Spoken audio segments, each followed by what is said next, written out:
तो इस मूवी की शुरुआत होती है और हम एक कल्ट ग्रुप को देखते हैं जो कि सेटन के पूजक होते हैं और यहाँ पर ये सब सेटन को खुश करने के लिए एक वर्जिन लड़की की बलि चढ़ाते हैं और उसका ही खून पीते हैं प्रसाद के रूप में। और इन सभी को पहचानने का एक सिंपल सा तरीका है कि इन्होंने हमेशा ही गले के अंदर उल्टा क्रॉस का लॉकेट पहना होता है। अब सीन चेंज होता है और हम देखते हैं एक्सेल ब्रैंडर नाम के एक आदमी को जो कि रिचर्डसन फैमिली के घर में आता है, जो कि मिस्टर जेकब से बात करने की इच्छा जाहिर करता है बिजनेस पर्पस के लिए। ड्रेस से तो ये देखने में एक जेंटलमैन लगता है, मगर ये उसी कल्ट ग्रुप का हिस्सा है जिसे हमने मूवी की स्टार्टिंग में देखा था। अब मिसेस रिचर्डसन यहाँ पर उसे घर में बैठने के लिए कहती है और अपने हस्बैंड जेकब को बुलाती है जो कि अपनी बेटी रेबेका के साथ में फिशिंग के लिए गया हुआ था।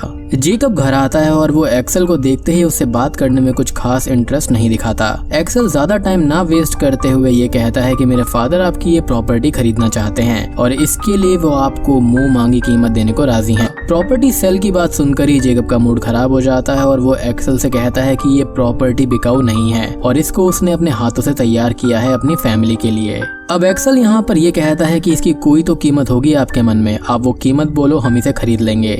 जेकब अब गुस्से में ये कहता है कि ये घर प्राइसलेस है और मैं चाहूंगा कि अब आप यहाँ से चले जाएं। एक्सेल अब जाते हुए जेकब को अपना कार्ड देकर जाता है, ये कहते हुए कि अगर मन चेंज हो जाए तो कॉल कर लेना। अब आगे हम देखते हैं कि रिचर्डसन फैमिली एक साथ लंच कर रही होती है और तभी रेबेका के पास में उसके हस्बैंड का कॉल आता है जो कि एक लंबे टाइम से काम के चलते घर नहीं आया था। रेबेका यहाँ पर प्रेग्नेंट होती है और मार्क जल्दी से जल्दी काम खत्म करके घर आना चाहता है जो कि उसका हस्बैंड है, ताकि वो अपनी वाइफ के साथ में टाइम स्पेंड कर सके। कॉल पर मार्क ये बताता है कि वो 3 दिन में काम खत्म करके घर पर आ जाएगा। और फिर हम देखते हैं कि मार्क कार ड्राइव करके कहीं जा रहा होता है और देखता है कि आज मौसम बहुत अच्छा है और वो समुद्र में सर्फिंग करने का मन बना लेता है। मार्क अपनी सर्फिंग बोट को लेकर समुद्र में चला जाता है और हम देखते हैं कि बीच के किनारे काले लिबास में एक आदमी आता है जो कि मार्क को काफी टाइम से फॉलो कर रहा था। उस आदमी के पास में एक टेस्ट ट्यूब होती है जो कि ब्लड से भरी हुई थी और जैसे ही वो आदमी समुद्र के पानी में वो ब्लड मिक्स करता है तो वहाँ पर 2 शार्क्स आ जाती हैं और वो मार्क पर अटैक करके उसकी आधी बॉडी को खा जाती हैं। अब आगे हम देखते हैं कि रेबेका बहुत देर से मार्क का कॉल ट्राई कर रही थी मगर कोई भी रेस्पॉन्स नहीं आता और तभी उनके घर पर शेरिफ आता है और वो जेकब को ये बताता है कि समुद्र के किनारे एक लाश मिली है जो कि बहुत ही बुरी कंडीशन में है और उन सबको उसके साथ चलकर उस बॉडी की पहचान करनी होगी। रेबेका ये बात सुनते ही रोने लगती है। शेरिफ कहता है कि आई होप वो मार्क ना हो, मगर जब वो बॉडी की पहचान करते हैं तो वो मार्क ही निकलता है और इस हादसे की वजह से रेबेका टूट जाती है। रात में हम देखते हैं कि रिचर्डसन फैमिली अपने घर पर है और तभी उनके घर में कोई चुप कर आ जाता है जिसको मिसेस रिचर्डसन देख लेती है। वो जेकब को बुलाकर ये बात बताती हैं और फिर जेकब एक लोडेड गन के साथ बाहर जाकर चेक करता है। जेकब ये देखता है कि उसके बैकयार्ड में कुछ मरी हुई रेवन बर्ड्स को बांध कर रखा हुआ है। इन सब चीजों को देखकर ये पता चल जाता है कि ये किसी किस्म का काला जादू है। खैर जेकब अब यहाँ पर शेरिफ को बुलाता है और छानबीन को आगे बढ़ाने के लिए जेकब शेरिफ को एक्सेल के बारे में बता देते हैं जो कि कुछ दिनों से उसके पीछे पड़ा हुआ है उसकी जमीन को खरीदने के लिए। अब अगले दिन हम देखते हैं कि अचानक से ही रेबेका के प्राइवेट पार्ट से ब्लड गिरने लगता है और हॉस्पिटल जाने पर ये पता चलता है कि उसका बच्चा मर चुका है और इस बात से उनका परिवार पूरी तरह से टूट जाता है। अब यहाँ पर जेकब की वाइफ भी उनसे ये कहती है कि मुझे ये लगता है कि किसी ने हमारी फैमिली को श्राप दिया है, मगर जेकब इन बातों पर विश्वास नहीं करता था। और दूसरी तरफ रेबेका अपनी फैमिली को छोड़कर मार्क के घर पर चली जाती है। रेबेका यहाँ पर मार्क के जाने का दर्द सहन नहीं कर पाती और वो मार्क के घर ढेर सारी स्लीपिंग पिल्स को खाकर सो जाती है।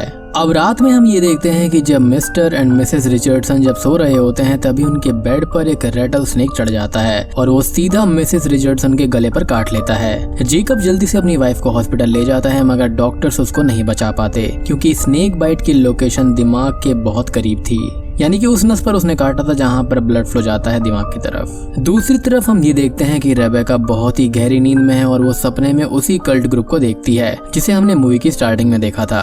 इस ग्रुप का लीडर हेनरिक ब्रेंडर रेबेका को हेल में भेजने की कोशिश करता है ताकि सेटन उसकी आत्मा को जला सके। अब कुछ हद तक हेनरिक ये करने में कामयाब भी हो जाता है मगर एक झटके के साथ में ही रेबेका की आंख खुल जाती है और वो देखती है कि वो हॉस्पिटल में है। उसके डैड उसे बताते हैं कि उसकी मॉम अब इस दुनिया में नहीं रही। अब रेबेका अपने डैड को ये बताती है कि इन सभी के पीछे हेनरिक नाम के आदमी का हाथ है। रेबेका ये कहती है कि वो डेथ के करीब थी तब वो कुछ टाइम के लिए आफ्टर डेथ की दुनिया में गई थी जहाँ पर उसने मार्क को देखा जो कि बहुत ही तकलीफ में था क्योंकि क्योंकि उसकी सोल सेटन के पास में है और हेनरिक उसकी आत्मा को भी सेटन को भेंट के रूप में चढ़ाना चाहता है, मगर ये हो नहीं पाया।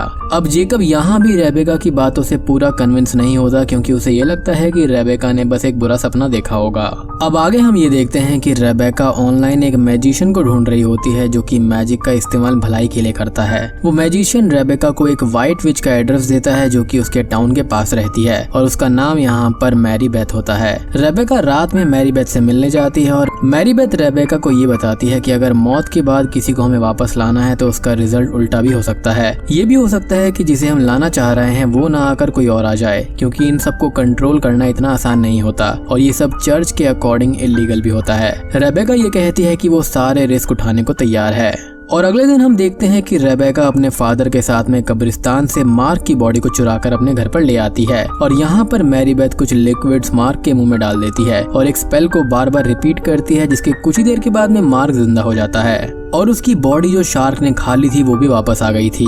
रेबेका ये कहती है कि मार्क को नींद से जागने में कुछ वक्त लगेगा, मगर उसको इस बात का ध्यान रखना है कि मार्क बाहरी दुनिया से फिलहाल दूर रहे।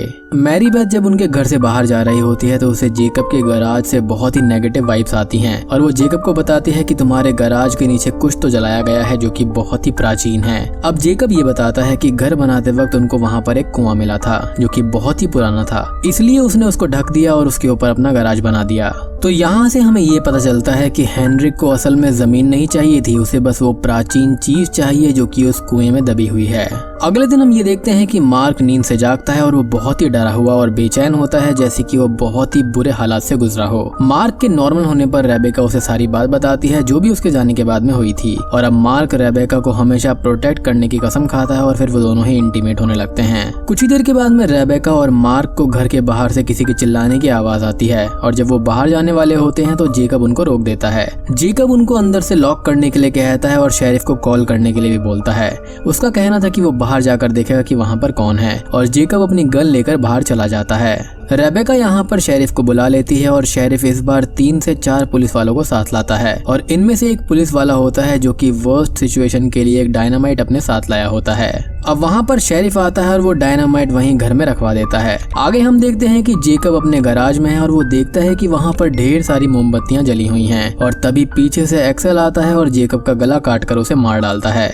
घर के बाहर हेनरिक अपने कल्ट ग्रुप के साथ घर पर अटैक कर देता है और इस अटैक में सारे पुलिस वाले मारे जाते हैं। अब ग्रुप में एक आदमी होता है जो कि मार्क और रेबेका को बंदी बना लेता है और जब वो दोनों को टॉर्चर कर रहा होता है तभी वहाँ पर मैरी बेथ आ जाती है और वो एक सॉर्ड को हाथ में लेकर स्पेल करती है, जिसके बाद उस आदमी का दिमाग फूट जाता है और दिमाग के टुकड़े उसके मुंह से बाहर आने लगते हैं और इस सीन को इस मूवी का सबसे ज्यादा हॉरिबल सीन कहा जा सकता है। फिर हम देखते हैं कि मार्क रेबेका को मैरी बेथ के साथ वहाँ से भगा देता है और उन डायनामाइट्स को लेकर आता है जो कि पुलिस वाले अपने साथ में लेकर आए थे। मार्क अब गैराज के अंदर जाता है और ये देखता है कि कल्ट ग्रुप ने जमीन में एक छेद कर दिया है और वो सब नीचे सूखे कुएं तक पहुंच गए हैं। मार्क नीचे जाता है और एक एक करके सारे डायनामाइट्स फोड़ने लगता है। इस धमाके में सभी कल्ट मेंबर्स मारे जाते हैं सिवाय हेनरिक के और मार्क किसी तरह जख्मी हालत में गैराज से बाहर आ जाता है। फिर हम देखते हैं कि हेनरिक जमीन के नीचे अभी भी जिंदा है और वो एक प्राचीन कॉफिन के सामने प्रेयर करने लगता है। तभी उसमें से एक डीमन यानी कि बेफोमेट निकलता है, जिसे देखकर हेनरिक बहुत ही खुश होता है, लेकिन बेफोमेट यहाँ पर हेनरिक को जान से मार देता है। अब अगले दिन हम ये देखते हैं कि मैरी बेथ, रेबेका और मार्क अपनी जीत को सेलिब्रेट कर रहे थे और आखिर में मैरी बेथ ये कहती है कि मुझे तुम दोनों अपना हाथ दो, मैं देखना चाहती हूँ कि कर्ज खत्म हुआ है या फिर नहीं। और जब मैरी बेथ उन दोनों का हाथ पकड़कर स्पेल रीड करती है तो उसे बहुत ही ज्यादा नेगेटिव वाइब्स मिलती हैं और हम अचानक से ही बेफोमेट को घर में घुसता हुआ देख पाते हैं। ये मूवी यहीं पर खत्म हो जाती है। तो दोस्तों ये थी बेफोमेट मूवी की कहानी। तो वीडियो पसंद आई हो तो लाइक कर देना, चैनल पर नए हैं तो सब्सक्राइब कर दीजिए।